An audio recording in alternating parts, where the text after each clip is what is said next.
Okay, so in this last video I'm going to show you the print document. You recall us doing this in C#1. I'll just go ahead and print here and we'll take a look at the results. This is pretty straightforward. We have the heading in the large font at the top. We have each of the gift baskets. There's no shopping cart or anything in this program. We're just printing the inventory. And you can see the picture and the details of the gift baskets. Now, the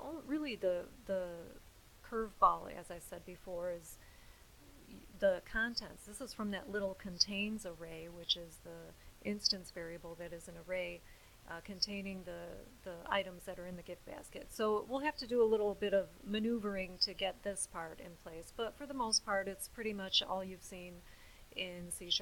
So I'm going to close that and we'll take a look at the program here. So I'm in the design view. Now don't forget, whenever you want to print, when you want to do a print page, I'll probably ask you to do this like one more time this semester, and then you're off the hook with printing because we have more important things to focus on. But basically, don't forget that when you want to do this technique, you have to go into the toolbox.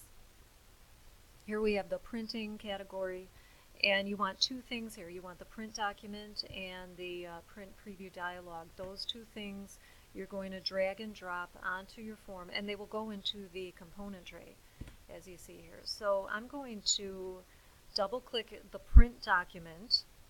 That is the one that you double-click to generate the print page event handler, and then all of your code to construct that document goes into this print page event. So it is kind of ugly code, but we'll just take it piece by piece.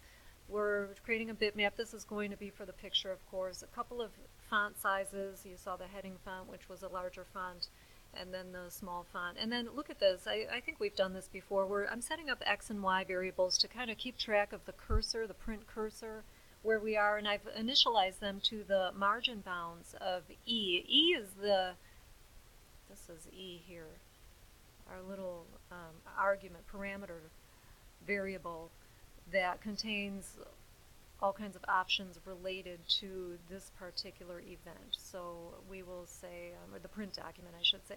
So E is what we're talking about here. We have worked with E graphics before.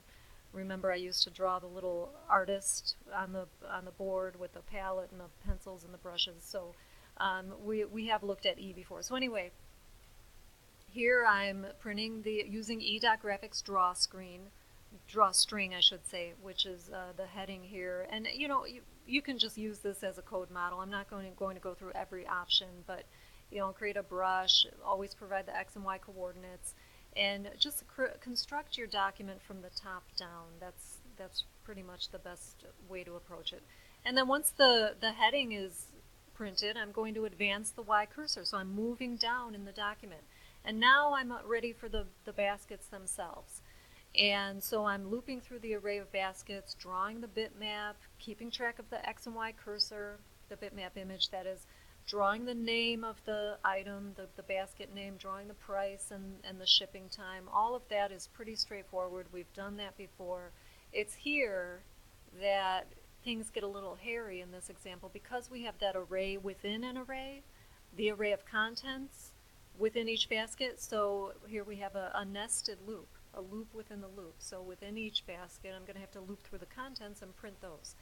And so it's really like the same way I was constructing that label in the form with the contents. Just creating a big string, a big concatenated string, and then finally printing those contents.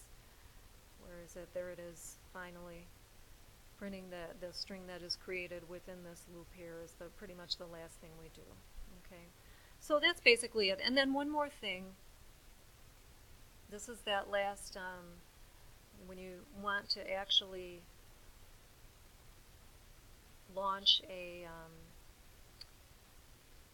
the print preview dialog, and double click that. Don't forget you need these two lines of code. This is in the print button now.